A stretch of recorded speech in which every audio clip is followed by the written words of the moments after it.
Hi, it's Johnny. We wanted to say a few words up top of the next episode. First up, it is definitely a heavy one, and it's worth reading through the content warnings and show notes before listening. This episode deals with authoritarianism, imprisonment, and the police as a tool of political repression by the state in a general sense. It is rooted in my own experiences and those of people close to me. To put it bluntly, there is a reason that police violence is a subject that finds its way into a lot of my work. This episode was written as a sincere exploration of my own fears about the rise of authoritarianism and violent repression around the world.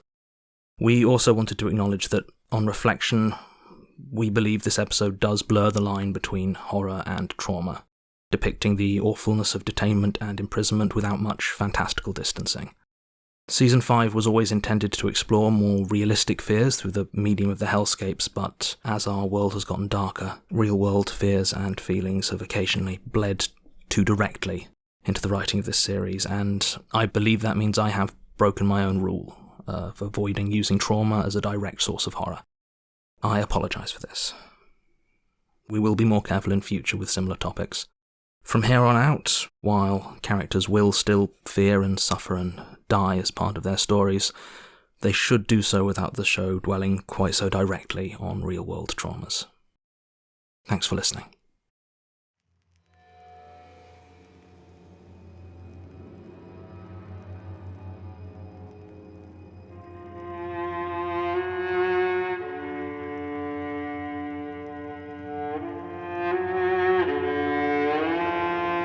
Rusty Quill presents The Magnus Archives.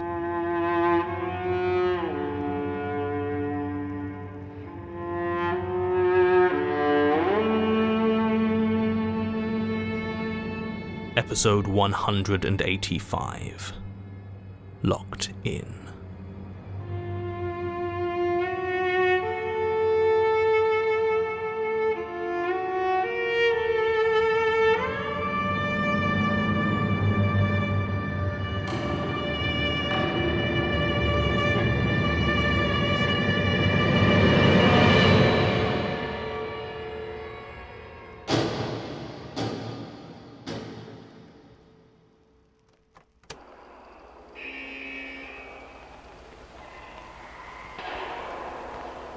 They have never told her what crime she has been arrested for. She isn't even sure she was ever arrested. They had walked up to Tina in the street as she was loading her car with shopping and placed a hand on her shoulder gently, but with the certainty of gravity. Her fingertips still remembered the chill of the milk as she placed it in the boot of the old Toyota. She had smiled when she turned, reassured by the sight of the uniforms, and didn't even notice the sternness of their expression or the fact that the faces beneath the helmets were identical. All day she had been feeling on edge, smelling the faintest hint of something rotten on the wind. Had it been her imagination? No. Others had sensed it too, she was sure of it. In the shops she had seen them, eyes darting nervously, fingers drumming incessantly on trolley handles, waiting for whatever was coming. And all day that intense, unshakable feeling that she was being watched. So when she turned and saw them standing there, so official in their vests and helmets, what else was she to think? Ah, thank goodness, it flitted through her mind as Tina felt herself relax. Whatever it is, someone is taking care of it. Because that's what they were for. To take care of these problems, to shuffle people away for their own protection and keep the world working as it should be. She smiled, even as the shadowed figure did not remove his hand from her shoulder. "Hello, officer. How can I help?" "I'm afraid you're going to have to come with us," they had said, as the sky above them began to change. And then she was here. Tina didn't remember the journey, not properly. There was an image of the backseat of a car, bruised face pressed against metal grating, wrists pinched so tight by metal she could feel every beat of her pulse. Or was it the back of a van? Deep rumblings from the wheel well beneath her seat, vision obscured by a black bag that smelled of other people's despair. Had she been forced to listen to a sanctimonious lecture on choices, on right and wrong and other luxuries? Or sharp-edged jokes at her expense in a language she didn't quite understand, which turned to shouts and blows when she risked a movement? It didn't matter. It wasn't her memory. She was just here. The room in which Tina found herself was barren, a metal bench encrusted with something black and flaky and a bucket in the corner. That was it. It was obviously a mistake, some miscommunication somewhere, or a case of mistaken identity. These things were unfortunate, but sometimes they happened. One of the people in charge would no doubt realize and sort it all out. She smothered the kernel of dread that was lurking in her chest. She just needed to be patient. The bench was uncomfortable to sit on, and she began to shiver from the cold. Had she ever been this cold before? Outside, of course, in the deepest winter, bundled up and pushing through to a heated home. But sat inside, with nowhere to go, nothing to change or wrap up in, just a thin grey jumpsuit, unable to do anything but sit there and shiver. That was a sort of cold that was alien to her. She stood, trying to push down her physical discomfort and worry with movement. The cell was small and cramped, and Tina kept hitting her shin on the bench. She paused, casting an eye over the rough concrete wall surrounding her, covered in deep grooves and scratch marks. She turned away quickly and saw the window above her. Had there been a window when she had first come here?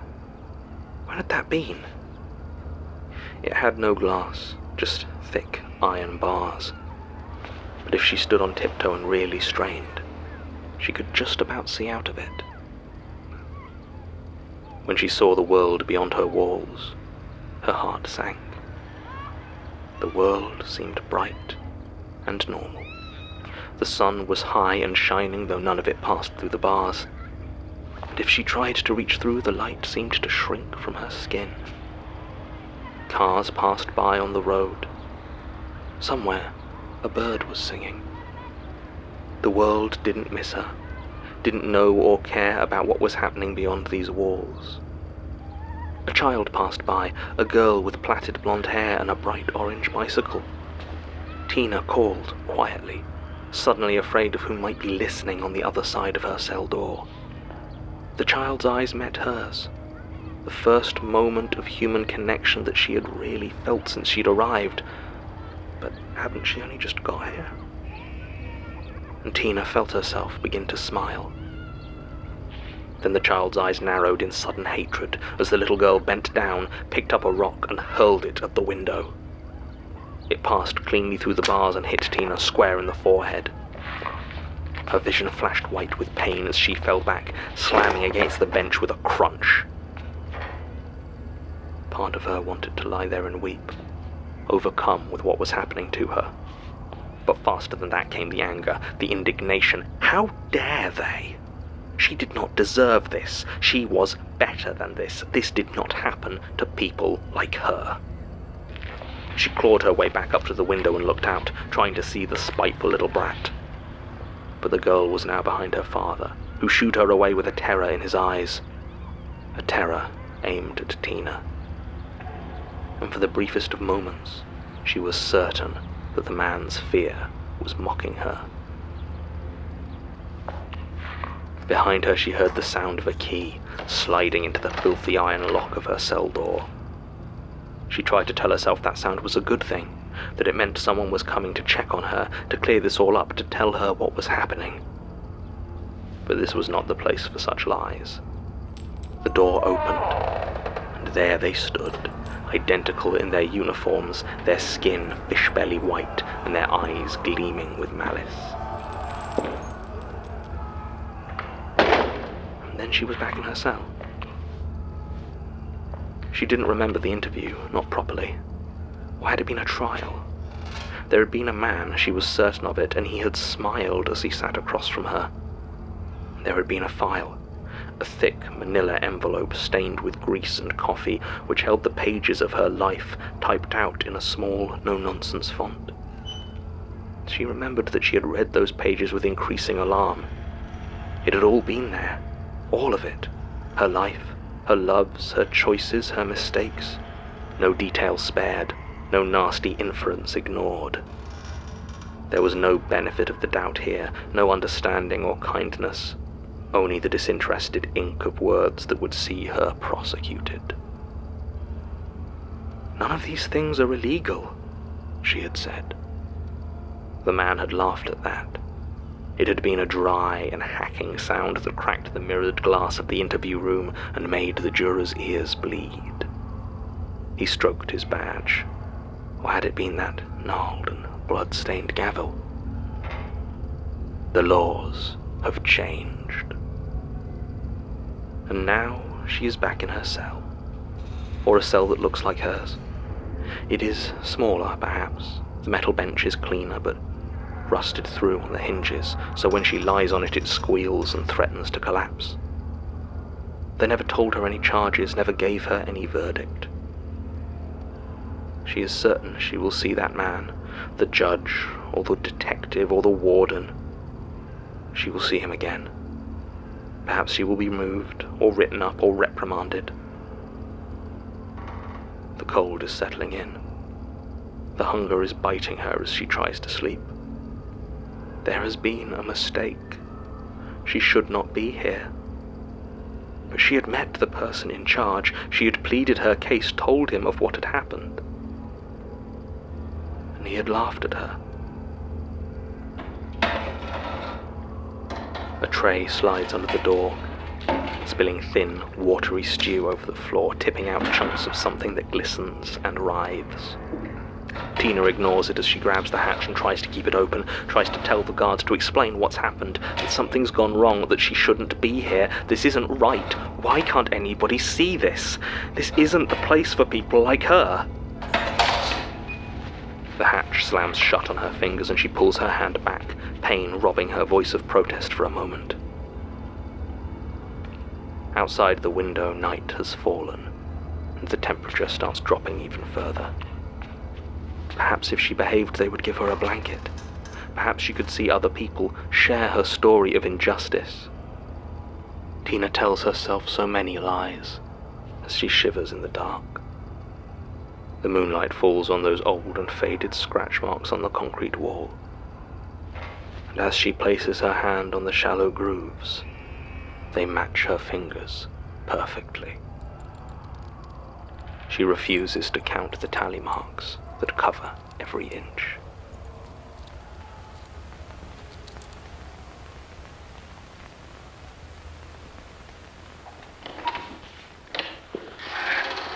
All done? Yes. I still think doing it in one of the actual cells was a bit much. It was the most soundproof place I could find. Soundproof? Yeah, dream on. You've heard? I'm sorry, I know it was... I actually didn't, but only because I was too busy hearing what was going on in all the other cells. Well, they seem to have quieted for a while, at least. Yeah, one of those things passed by just now and everyone shut right up. The jailers have that effect. Shall we go? What if another one comes along? It's fine, we're guests of the warden. Ugh. Come on.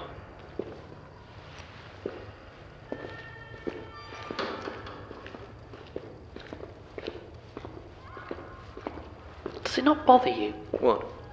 Being a guest? Yeah. It's not like it resisted. Hell, it was chummy. Would you rather it had attacked? No, it's just... Is that how these creatures see us now? As one of them? I forgot that's a new experience for you. Excuse me? You have to remember, I've had this for years. Right from the start, it's always been archivist this and archivist that, all these weird, awful creatures assuming I'm in on all the secrets. Even when they were trying to kill me, they treated me like I was a peer. Yeah, but they were still trying to kill you. Not all of them. And now, sure, the power's shifted, it's all politeness and respect, but it still feels just like more of the same. guess I just stopped caring at some point. Besides, they are technically right. I am one of them, to a degree. Suppose. I think the real question is, how are you finding it? It's not the same. I'm still just your +1. Don't put yourself down. It's not your fault you're a bit overshadowed. I am such a very big deal, after all. Oh, very big arse, more like it. Either way, even if I wasn't here, I don't think you'd be in any danger. Not anymore. I wasn't sure when we first started out. I hadn't properly, looked into it, as it were. But now I'm certain. I'm one of them.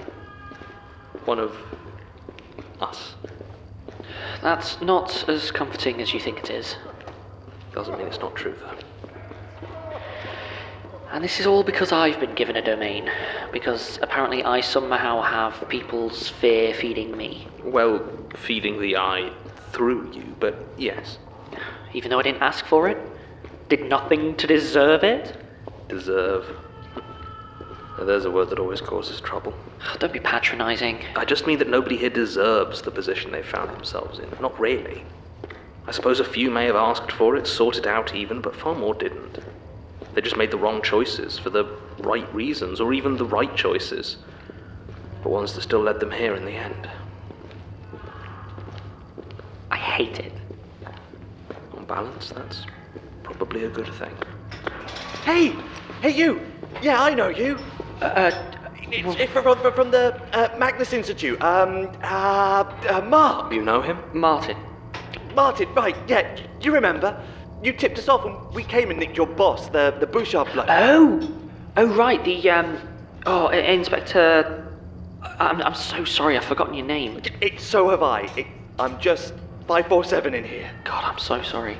You've got to help me. I don't... I heard you. You said you were chummy with the warden, and I need to get out. I can't. This place, you've got to help me. Martin, what do you think? What? I decided about Jordan. This place is from your past. Yeah, I mean, only briefly. Still. Please, Martin, come on, mate. You're just returning a favour, yeah? What's wrong? You've got to hurry. There's not much time.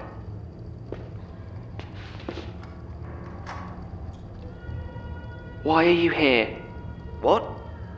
What are you so afraid of that you ended up in here? I didn't do anything. John? Why are you here? I don't... Stop! Stop! I will stop when you answer the question. Yeah. Look, you can't know if they're all guilty, alright? It's just about evidence. Right. Sometimes you have to... What, guess? I'm sorry, alright? No. You're just afraid. Please. It's almost lights out. I can't be here for lights out. Not again. Please, you owe me. This place is born of their nightmares. And of yours. If you made him a watcher, he'd become part of this place? He would. And if he was, would he enjoy it? What are you talking about? No, of course not. You know I can't see the future. But I can see his past. And based on that... He probably would. Yes. Hey, fuck you, you scrawny little tit. What the hell do you know? Leave him. What? No, please. Okay. I didn't mean it. I need your help, please. Please don't go away. Come back, look, we can talk. Please, Martin, obviously, Martin, please. Come back, please. I need your help. I can't stay here. Don't leave me here. Martin, please.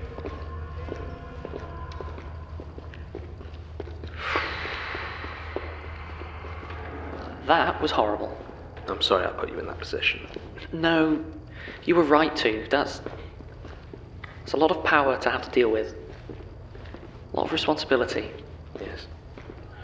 Thank you, Uncle Ben. Pop culture? Really? I'm allowed to know what Spider-Man is.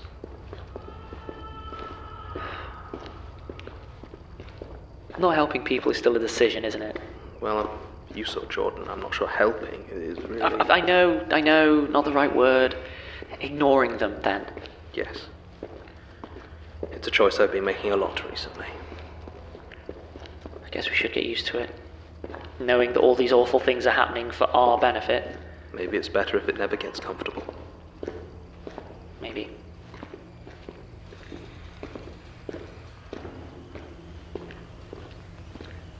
Hey, do you feel that? Martin, listen, you need to get ready. We're about to enter... Yeah, my domain, yes, right, I get it. Dream logic and timing, apparently. John? John? Oh. Shit.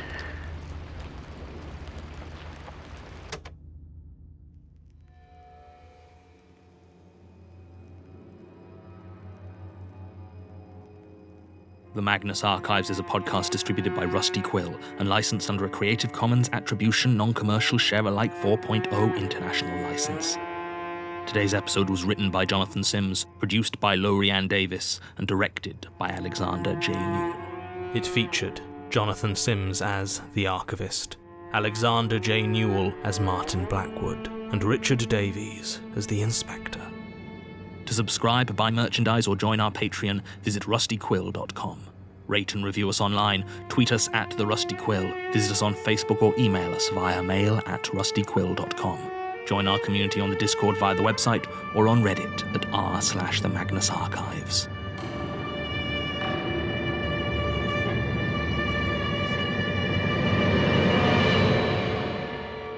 Thanks for listening.